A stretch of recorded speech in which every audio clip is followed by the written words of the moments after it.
Hi. This video is a little late because I've spent the entire month playing Elden Ring. This video is for about 5 people I know that are starting Elden Ring and probably don't have a lot of experience with Dark Souls or maybe even with video games at all.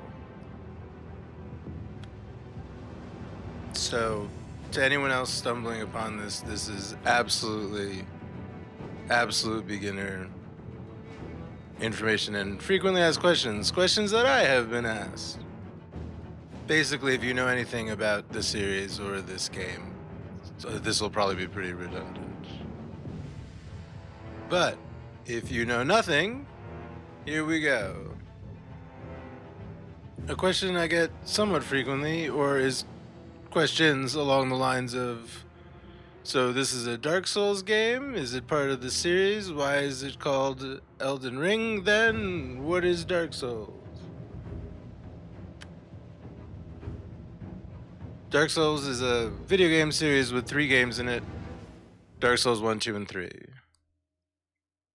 Even Dark Souls 1, 2, and 3 don't have a lot to do with one of another, and the series is considered a series kind of just because it contains similar gameplay elements, themes, imagery, weapons. And that's sort of where Elden Ring fits in. But you got Dark Souls 1, 2, and 3. Not even, well, they're also sort of considered a series because they are the directorial efforts of a guy named Miyazaki. He also directed a game called Demon Souls. He did not direct Dark Souls 2, instead he directed Bloodborne. He directed a game called Sekiro, that probably doesn't always get lumped in with the Souls games. But Elden Ring is definitely he also directed something for PlayStation VR. Elden Ring is definitely a Souls game. So other than all of that bullshit, what does that mean? And let me tell you right now, the bottom line, the entire point I'm gonna make, the bottom line and the entire point of the whole series and this game is that even though it may not always seem like it, Miyazaki wants you to succeed. I promise you he does. That's why we're all here. Dark Souls is a game that you really have to pay attention to a lot. Every fight with any skeleton or any little thing is a whole fight. This is not the sort of game where there are 15 ninjas and you just go in there swinging your blades around. This is like Zelda 2. Every enemy you see, you're gonna have a whole fight with, and you gotta pay attention to everything going on in every fight. And everything going on around you. Also, look around. In general. This is a tiny spoiler, but since we're comparing this to other games, there are lots of games where you find pages of notes and bullshit that are backstories about specific characters and little things that flesh out the story that you're already being told. The difference in Elden Ring is that you're not being told a story on the surface at all. So, not only is it going to help you understand the lore, if you read, there's these merchants, you can buy notes from them. I think a lot of them sell important things. We'll talk to them later when I get more into spoilers. By the way, there will be spoilers towards the end. But a lot of them sell notes. And you should buy them and read them. And you should read all the notes and things you acquire in this game, because they'll also help you find your way through it. I want to throw a shout out to my friend Devdo, who is a longtime Souls player, and I asked him what he would say to new players. So some of his advice is mixed in. There might even be another video that's just his advice edited that he gave to me. So here's some really basic stuff to think about. Someone may have already told you this, and you may have already figured it out, but you are going to die. And it's all right. It's part of the process. That's the point here. You're an undead warrior. It doesn't matter. You're gonna die. A lot of people get discouraged. A lot of the whole reputation this series has is about how much you die. Of course you do. And every death will teach you something, hopefully. Sometimes it will be, let's not go this way for now. This is a good time to remind you that this is an RPG and you will level up. And if a big monster kills you, you will get to come back with a bigger stick and kill him, and it will feel good. I promise, because he's probably going to be very mean to you at first. These games have a reputation for being hard, and it's probably earned. And yeah, I guess it's okay, and you'll learn. And there is a learning curve. There's a lot of shit going on the controller. It's like using tank control, it's like controlling a tank to drive a man.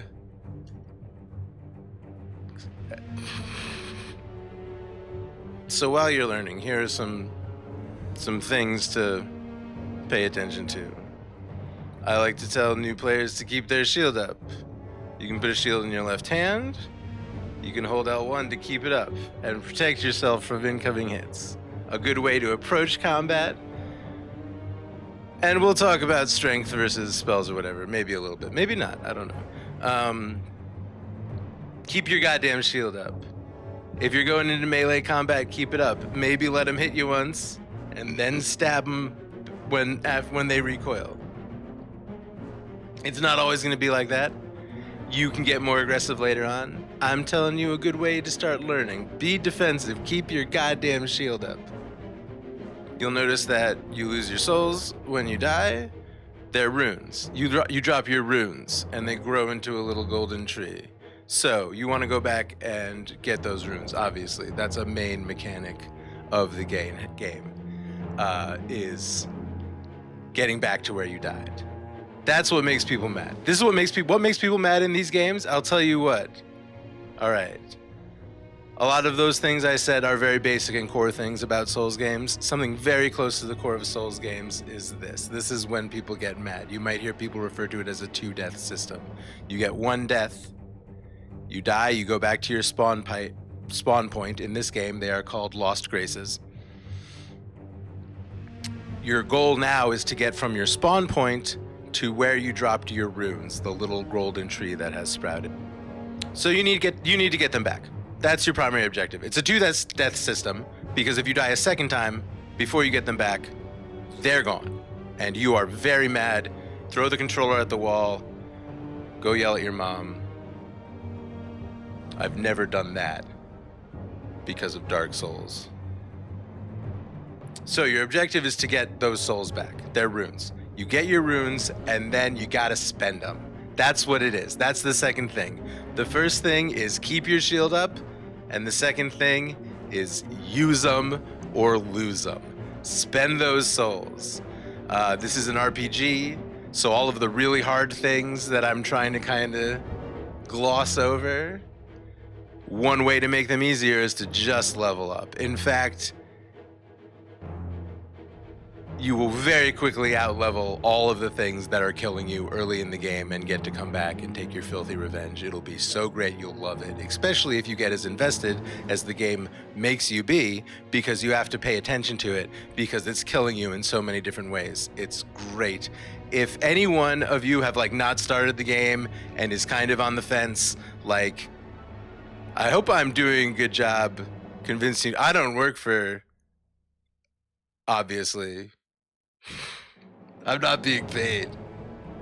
By the way, and do anything you can to try to fight one creature at a time. Getting outnumbered can be so bad, it'll astound you. You can be halfway through this game and feel like you have learned it. You can feel like you've mastered it.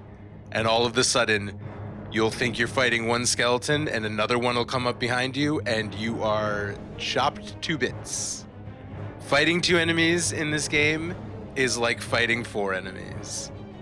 It can be very bad, and also that's a very important note, that no matter how good you get at this game, any enemy, if you fuck up, if you let your guard down, will just kill you no matter what. And when it comes to runes, you're going to figure out this real early.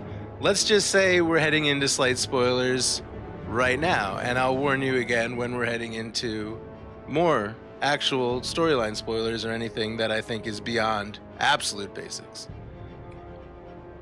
Okay, so like I said, we're in light spoilers. Let's talk a little bit about some frequently asked questions that people have asked me regarding the mechanics. So you can take a look at your status screen and it'll say how many runes you need to level up, and you can take a look at, or you can just sit down at the grace and select level up, and it'll tell you how many you need. So when you get that many, you got a bunch of stats right here, and I suggest vigor. My friend Dev suggests vigor, endurance, and strength, and that's, I think, in that order. I mean, I think that if you're having trouble with the game, the first thing you should do is get your vigor to 25. Every time you level up one of the stats you can choose from, you will also get a variety of defensive stats. They're different and they depend on which stat you choose, but every time you level up, you're getting a big boost to how much you will stay alive. And I feel like it's beneficial to just know. I feel like I would have liked it if someone had told me that it's not gonna be. There's like in a lot of dungeon grindy games, which this game is very dungeon grindy. In a lot of dungeon grindy games, there's like this upgrade chain of loot that you're always getting a better piece of gear or a better weapon. And yeah, just that it's always going to be better. Certainly there are some rare pieces of gear, weapons, and armor that you're going to find that are better, objectively better than others.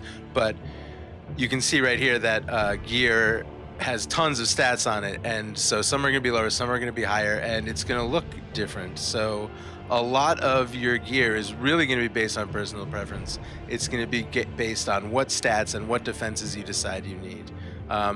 Mages often have magical defense over on cloth gear over physical defense because a mage will probably be further away.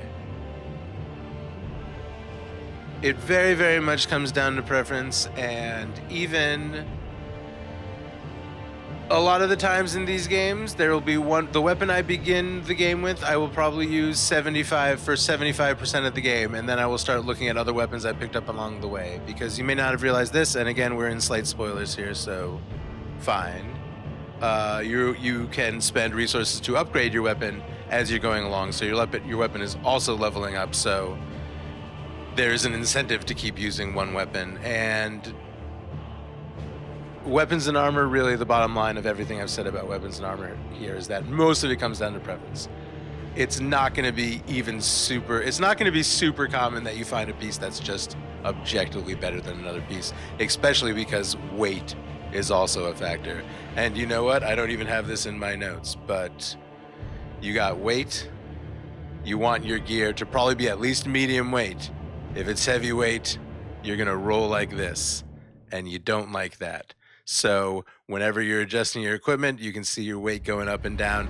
That's a very important stat, and the reason endurance is the numbers 2 stat that I recommended upgrading is because endurance will also increase your maximum weight load. I'm pretty sure endurance is the only thing that increases that, other than some. Okay, so this next segment of stuff is stuff that the game will tell you, but the game tells you a lot of things, which is good. Read the things the game tells you. I'm telling you the things, hopefully, that are important. Or that I found particularly important. Alright, so just forever, since the dawn of time, since the dawn of Dark Souls, whatever, people have been saying there should be an easy mode. They wish there was an easy mode in Dark Souls. There always was. This is where it is. I'm going to point it right out to you in Elden Ring. It's multiplayer. When you play multiplayer, you can do one of two things. You can either invite someone to your game, or you can join another player's game. You can summon or you can be summoned. When you are summoned to another player's game, you can run around, you can do murders, you can get killed, you'll go right back to exactly where you were in your game, and upon that death, you will not lose those precious runes. You'll find these little crucifixes on the ground They're called summoning pools. The first time you interact with one, you will get this effigy. So once you've inspected the little crucifix, that is a summoning pool that you can get summoned to. So when you use the effigy, your summoning sign will appear in other people's worlds, people who are summoning. You'll be summoned to their world, you'll play for free basically, and you'll get to keep your souls when you die, your runes. That's the best way to grind. It's a great way to grind. Get a couple of those summoning pools, sit by the bonfire, wave your thing, and you'll be summoned to random places. And you can grind. Then, when you want to progress, if you would like help, there are lots of people that want to grind, so they want to help you.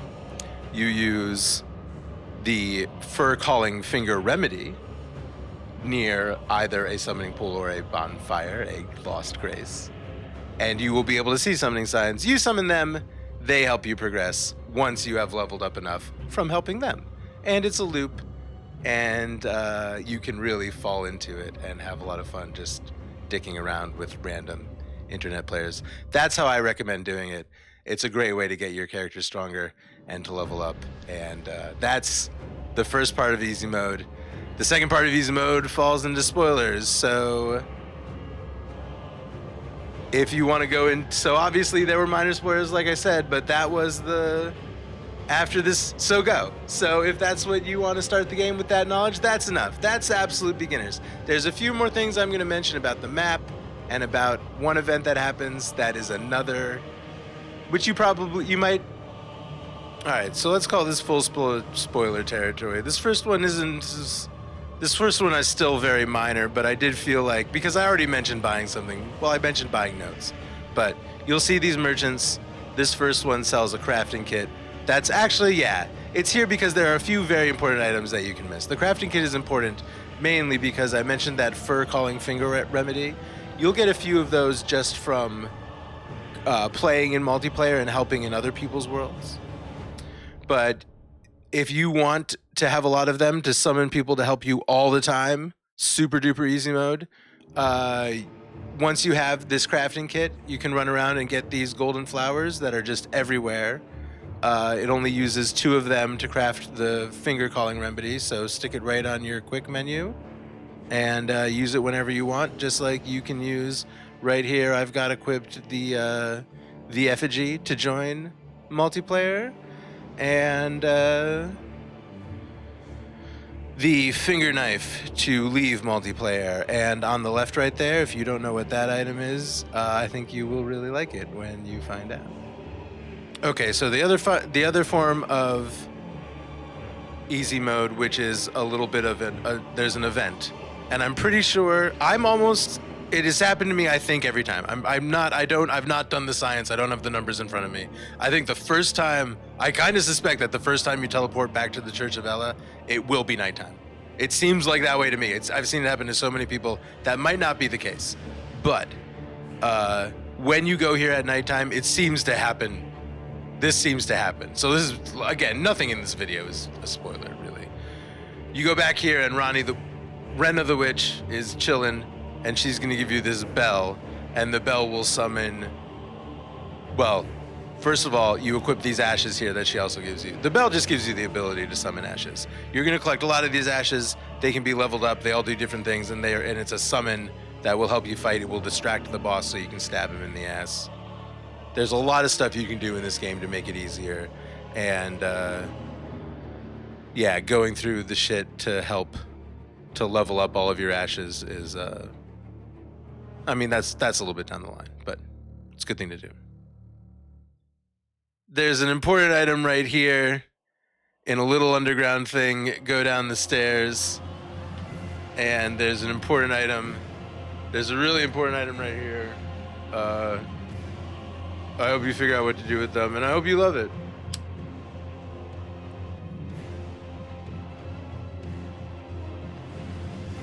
Elden Ring is amazing. Almost everyone I know put 200 hours into it in February.